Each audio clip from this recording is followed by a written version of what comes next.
Okay, welcome to this press conference. My name is Hans Elvigren. I'm Secretary General of the Royal Swedish Academy of Sciences. And welcome all our laureates, this year's Nobel laureates in physics, chemistry, and economical sciences. Closest to me here, you will find this year's laureates in physics. It's Professor Lance Baer, France, John Clauser, US, and Anton Scheilingen from Austria. Next we have the chemistry laureates, Professor Bertossi, Professor Meldal, and Professor Sharpless. Next to Sharpless, you will find this year's laureates in the prize in economical sciences. We have Dr. Bernanke, Professor Diamond, and Professor Gilpig. At this press conference, you are welcome to ask questions to one or several of our laureates. Please keep the question in English. You may ask them about their scientific achievements, their views on research, on the particular research or research in general. And that means that we will have the questions to focus on the scientific achievements for the prizes. Afterwards, there will be time for individual interviews, and for some of you, I think it has been scheduled for many of you, but information about how this takes place will come from our press attaches, and we have our press secretary here as well who can help you to get hold of a laureate. When you ask questions, please use the microphone. You will turn one of the buttons on, and then a green light will start to flash. And then you can ask questions. And then start by please introducing yourself when you ask questions. And by that, I open the floor for questions. Who would like to start?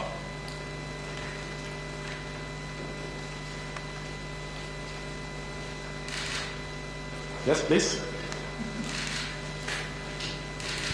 Hello, good morning. I'm Carmen Rodriguez from the Spanish news agency EFE. I want to ask to Mr. Bertossi, Ms. Bertossi, maybe the question is very simple, but how do you feel being the only women in this table? Maybe Nobel Prize has to do more for women? I have to turn the microphone on. Oh, it's on. Okay. Thank you for the question. It's a tremendous honor for me to sit here among these incredible scientists. And I'm glad that there is one woman among us. As it happens, there are 5 female chemistry Nobel laureates who are living, and 4 of the 5 are here in Stockholm this week. And the 4 of us were awarded Nobel Prizes just within the last 3 years. So I think that's a very positive trend, and I'm deeply honored to be among the 4 that are here and among the 5 that are alive today.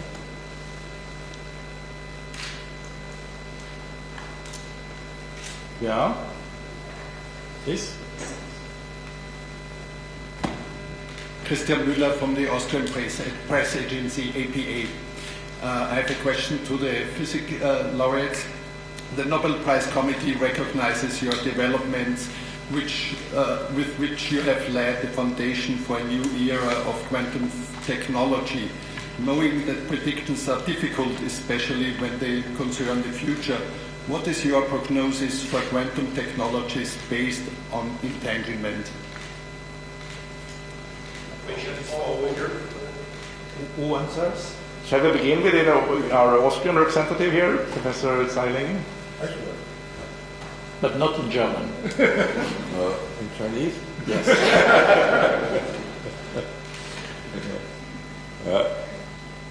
Well, I should say that the beginning, this is one of the big surprises of my life. When we, and I think I include all of us, when we started these experiments in the 1970s,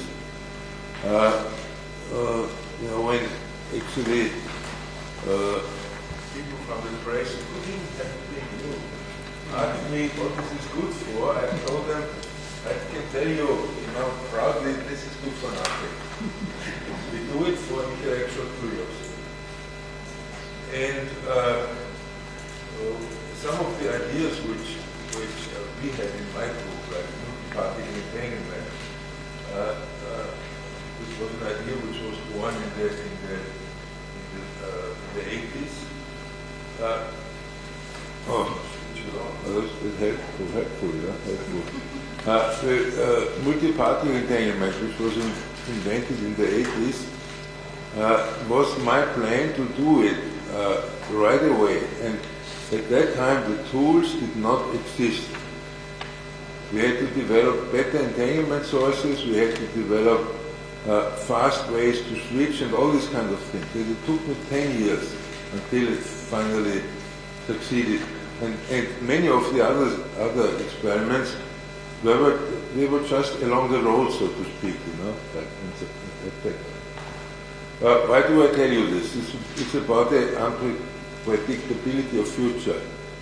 We did not know how to do it, and we did not know what to use and all this.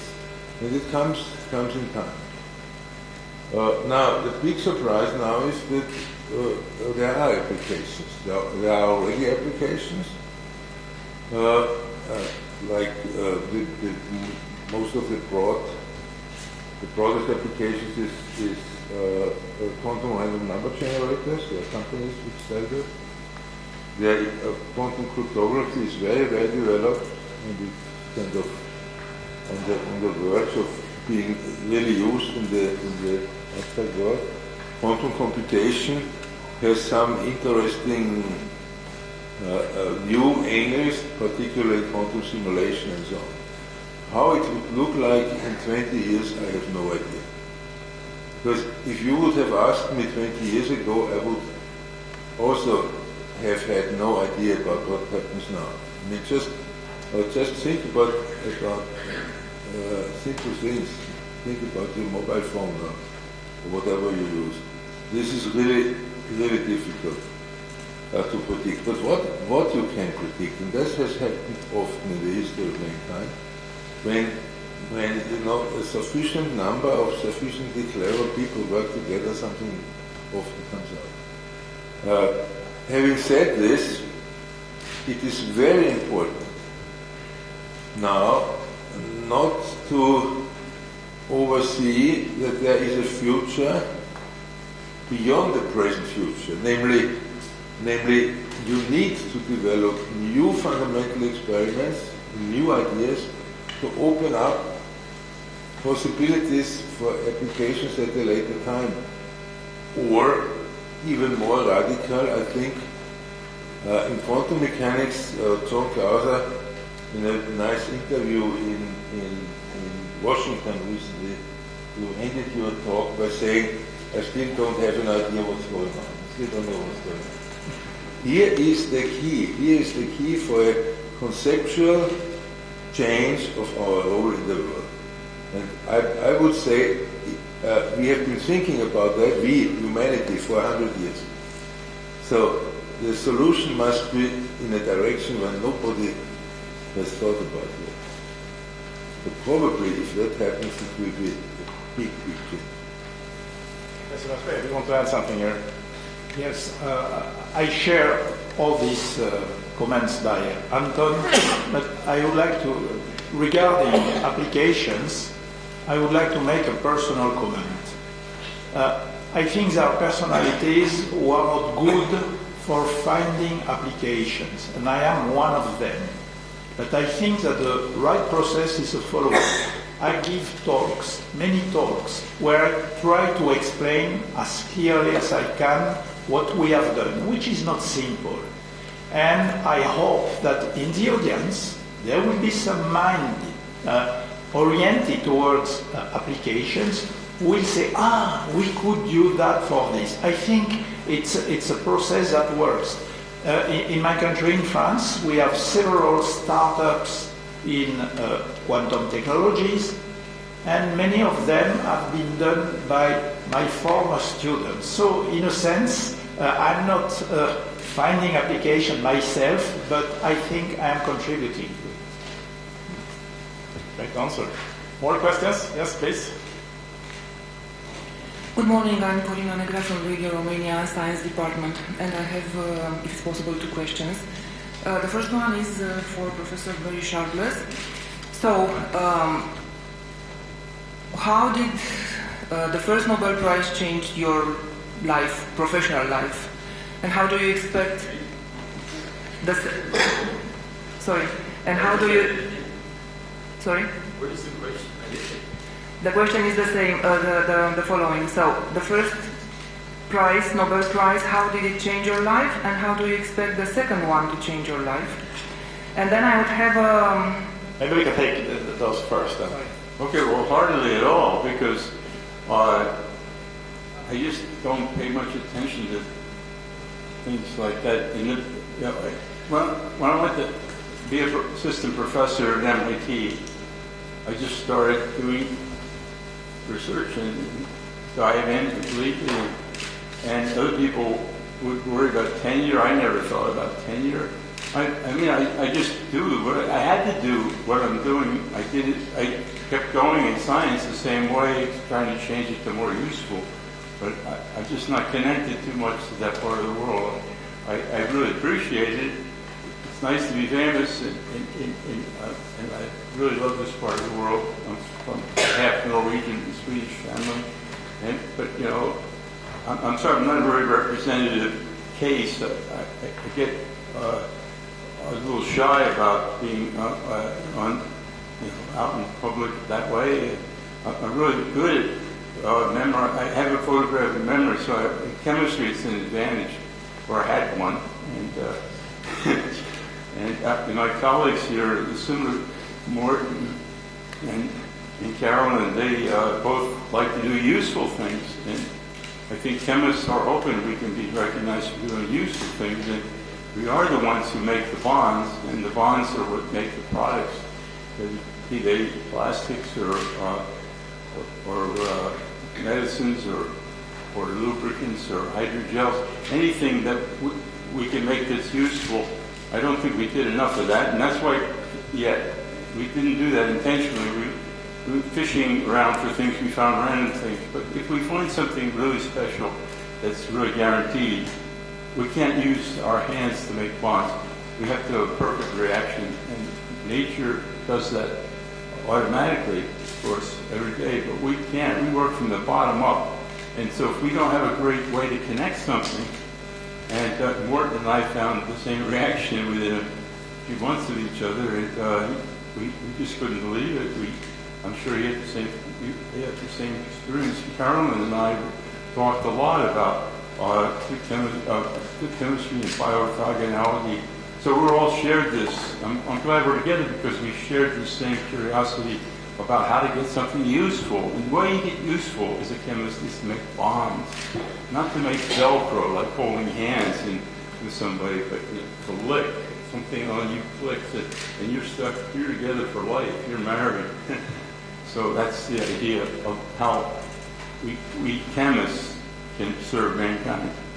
And it could be in energy, it could be in any particular thing. And of course, physics is the king and tells us what we can do in this universe. But what I got out of being a chemist is I got a real privilege, and a lot of people love to do this. The students love it. And so I feel very privileged, and I just keep doing chemistry. Unfortunately, my wife would like to retire and like me to retire, but, you know, I can't do it. Maybe we can save the second question so we spread the word a bit. We can come back to it, because there was one hand here. Can I just add something, Sean? case model.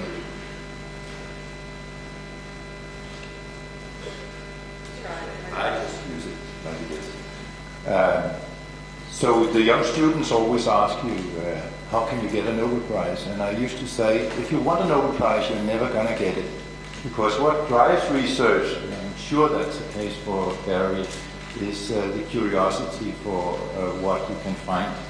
And to actually work with your mind all the time, even when you are not in the laboratory on a particular problem that you have observed, usually in the laboratory. So that's what drives real research. It's not the ambition to get a Nobel Prize in the end. Yeah, please.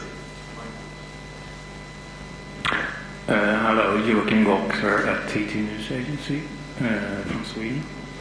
I wonder if I could ask the economics lords here about you all helped develop like a toolbox to handle financial crisis with your research, and I wonder when you look at the world today with inflation shock and everything we have, is the toolbox good enough? Do we need more research? Where is it lacking? Could you help us calm us down, maybe? Okay. Do we need more research? No, we're talking economics. Oh, economics.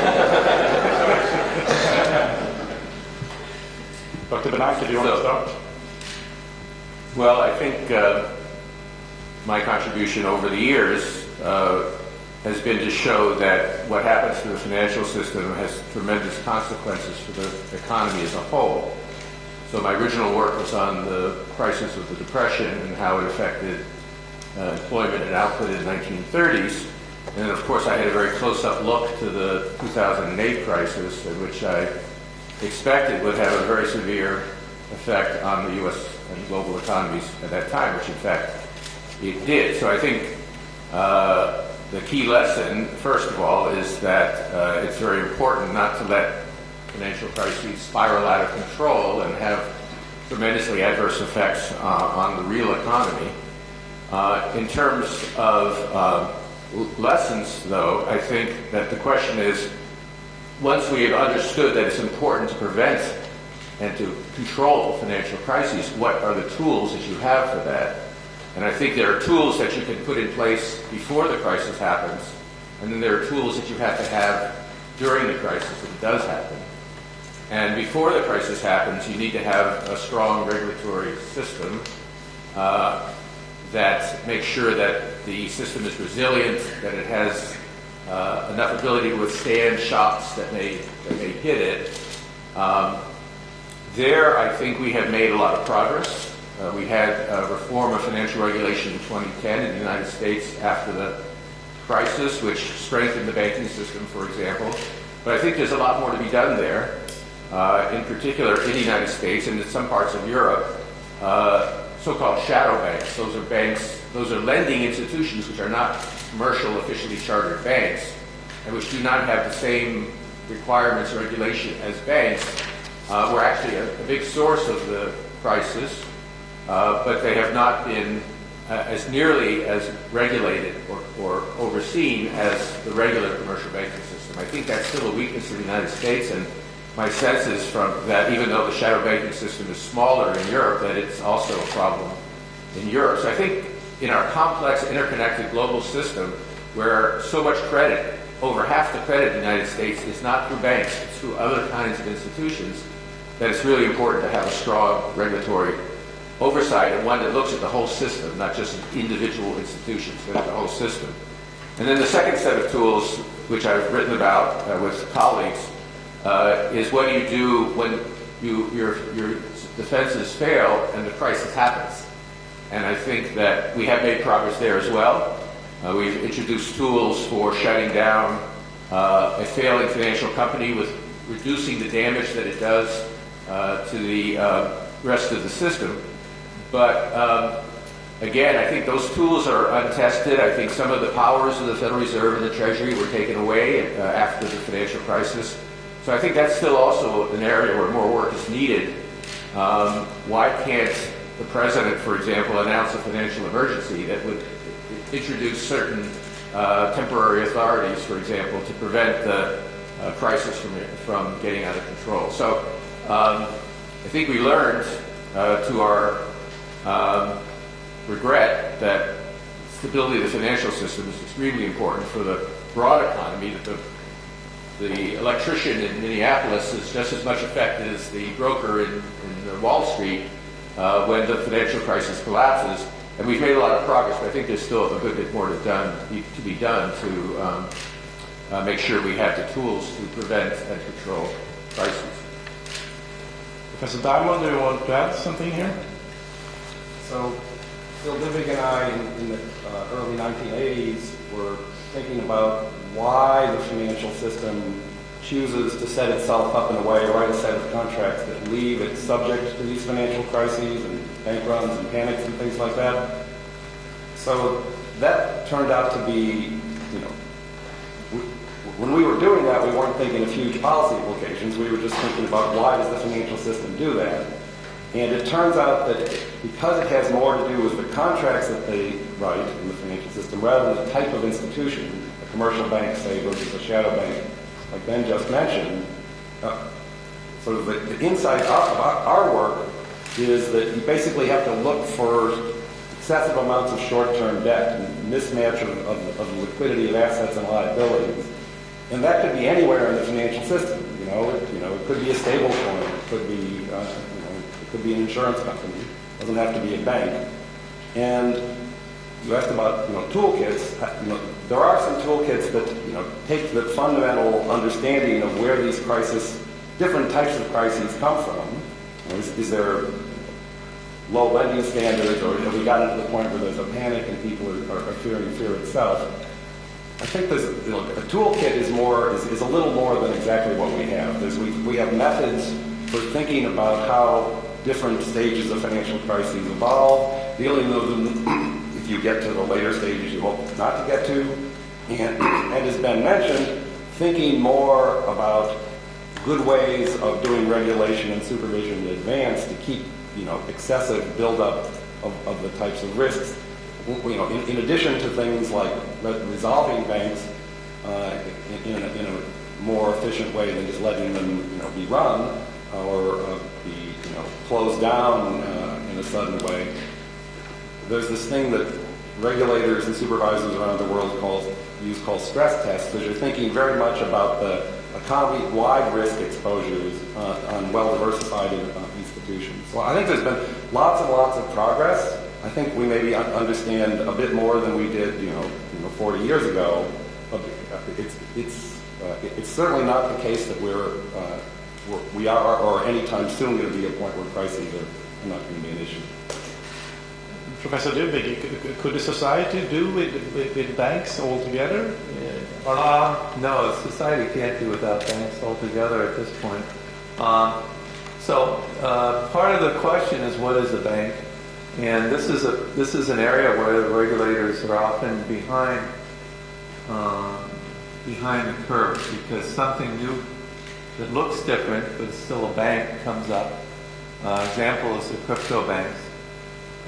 There was I think it was Celsius, the promoter had a t-shirt that says banks are not your friend.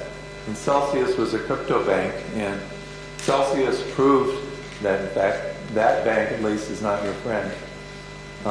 So I think that a lot of times entrepreneurs can be a couple of steps ahead of the regulators, because they can go around the regulation. There's a technical definition of what a bank is. They can go around that, and so that's something that I think it keeps repeating itself. That's an ongoing issue. What are the things? In terms of the original question, I think it would be naive to think we have a complete understanding now, and we can't get to a point where we have a much better understanding, even the basic issues. So I think fundamental research should go on, and I think that as Doug said, at least in my case, when we're working on our research, I was just curious. I heard curiosity before. And I think that's being curious about how things work and about how things fit together is the wellspring for a lot of these things. And if you have people who are looking at these institutions and these economic questions, who are curious about how things are working and how they should work, that will lead over time to things that are really useful. And I actually did not expect regulators would know about it. I remember the first time I was at a conference in the 80s, I met somebody from the FDIC, and I asked him, I said, I see you're at the FDIC, what do you do? And he says, I close down banks. And I said, oh, that's cool.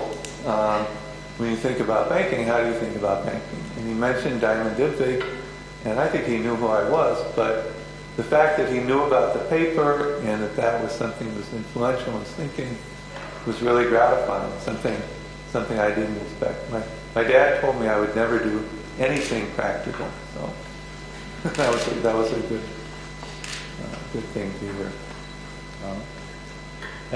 Let me just return to chemistry for a while. Professor Bertozzi, I think you have said that the field of bioorthogonal chemistry is only in the beginning. I'm curious to hear what kind of future do you see in this field? Thank you. Well, bioorthogonal chemistry was invented originally as a tool to probe biological molecules in living systems. And, here we are 25-ish years later, and it's now become a platform for therapeutics.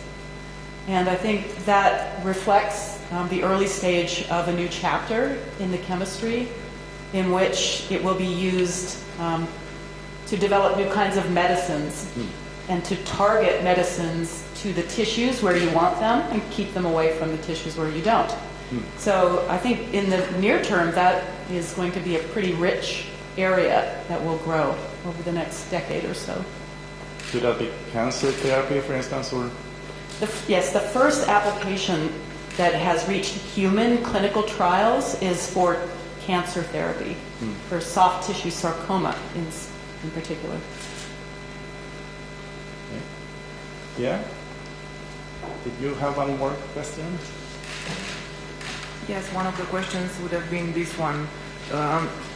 If all the chemistry laureates could be so kind to explain in very, very plain words, for the listeners who are not specialists at all in chemistry, what click chemistry means and what bioorthogonal chemistry means. Does this mean that we can give up catalysts which are, byproducts, which are forming byproducts or other reactions?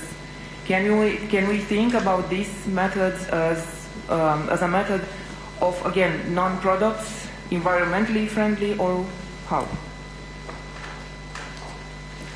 Morton, maybe? You want to take click chemistry? I didn't quite understand again. Sorry, I don't hear well. What was the question again? Professor Leandal, do you want to answer this? I can answer this question. So, well, all chemistry is interconnected, so we are all building on experiences from before when we do these kind of inventions. And click chemistry builds on a period of searching for these kind of reactions, actually. Because we had something called combinatorial chemistry in the 90s, the click chemistry was sort of something that really everybody was looking for.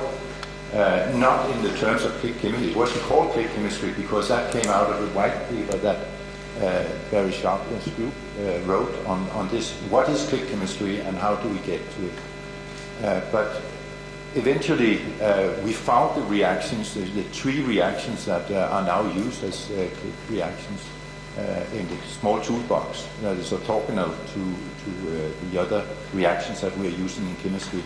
And click chemistry makes it possible for us to do molecules and architectures that we have never been able to do before. So we are able to interconnect completely unprotected biomolecules with each other using click chemistry. And you have just heard about the click chemistry in cells So these are things that was not possible before. And that is what makes click chemistry quite different from what was there. And now it's possible because of? Because we can use these click reactions as a kind of molecular Lego that just add these functionalities. So you have one functionality on the right and one on the left, and you can click these together with a new kind of reaction that doesn't affect everything else. It's green, it's occurring in water, and you can carry it out at very, very low concentrations, which is quite unique for chemistry. Usually, if you have two components that react, they have to have a certain concentration before they would actually do that by themselves. Barry, I say that when I looked at the things that he chose to connect, that his life had been played out with larger molecules, not light molecules, but pretty big for small molecules. And so he was, I'm sure, pleased and happy to just run along with that because he could connect these really big molecules together. And, in my case, I've evolved it in this understanding of the, well, you know, the famous person who was a character up in Canada, it was the medium is the message, Marshall McLuhan, like television. It's not what television shows. Television is the message. And you know, you've grown up with it. But in chemistry, the bond that you make, especially intermolecular, if you're two things bouncing around in this room and you're separate, you don't have any statement to make together. You're not uniquely able to address it. A niche that would make something happen in equilibrium that would maybe help your blood sugar get taken out in the kidneys better. That kind of little signal is going to come from a connection. And so it's the connection that matters. It's not, you just, life has 35 building blocks, but she has top-down control. She connects this whole thing through, it's self-referential. It happened in evolution. It's a miracle. We don't have any control at all like that. We can control from the bottom up by making molecules that wouldn't otherwise know each other, know nobody else. They have no choice. I mean, I remember the patent examiner in Washington for this QAC patent, a young woman, she said, no, you can't have a patent like this. I said, well, our group has this thing on it, the blue guy, and the other side has the pink, and they were male and female, but that was a problem. So it may be a problem today, but it was just the male and female parts. And I said, well, she said, you can't just have anything on either group. I said, well, you see the Washington Monument out there? If there was an azide out there, and I wanted to get that azide, I would just spray it with a bunch of acetylenes and copper, and I would get that azide. That azide couldn't survive. It sounds like war, but you know, it's a bit like unbelievable, your needle in the haystack stuff. And that gives us control, which we don't have. We're big, blunt objects trying to control molecules, which are like a grain of sand. My hand is like Jupiter. I'm trying to move a molecule. Please don't tell me anybody believes that we can do that. It doesn't happen that way. Thank you, Barry. I'm afraid that we have to stop there. Time is running out. I thank all of you very much for attending this press conference. I hope that you will come and listen to the lectures given by the Nobel laureates tomorrow at Stockholm University. So again, thank you, the laureates, for your participation here, and thank you all of you.